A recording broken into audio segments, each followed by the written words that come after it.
नमस्कार दोस्तों, मेरे यूट्यूब चैनल पर आपका स्वागत है। दोस्तों, आज दुश्मन ला मसान धरा के मैं तरीका बताता हूँ। जेन भाई ला दुश्मन ज़्यादा परेशान करे थे तो दुश्मन ला तय परेशान करना है तो मैं जिसने बताया उसने करना है।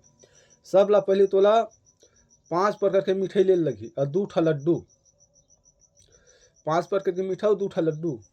एला तोला जाना है शमशान घाट में। वो दुश्मन के नाम से 2 ठा लड्डू ला वो कबर के नीचे में ओल दे देने।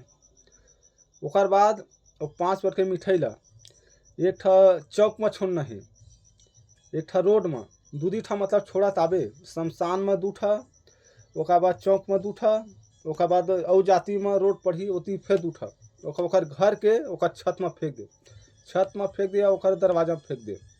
जब वो मसान है ओती ला मिठाई खात पूरा ओकर घर तक पहुँची तो ओकर दुश्मन के जेकर नाम से कहरी भी तो दुश्मन को ओकर छाती में जाके बैठी ओकर बाद आधा 1 घंटा के बाद ओकर सीना में इतना दर्द होही वो मरे के नौबत आ रही, फिर मरे नहीं।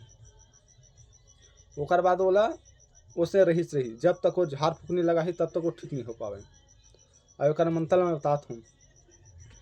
लिल्ली घोड़ी से पतंग भेजा था मैं मरी मसान किलकारी, मारा ताबे हनुमान लोहा के काड़ी, भरवा के तेल मोर भेजे मुर्गुर भेजे महादेव पार्वती के भोजे, मोर भेजे से जा रहे मसान अमुक लब पकड़ लेबे। ये मंत्र ला पढ़ के 21 बार शमशान में दे दे भोग। मैं बताऊँ उसने करना है। शमशान में 2 ठा पीड़ा रख दे, 2 ठा चौक में, 2 ठा उतियाऊ, 2 ठा छत में फेंक दे, ओकर दरवाजा फेंक। दुश्मन घर मसान खात जाही जाको ला चपक दही। जय माँ काली।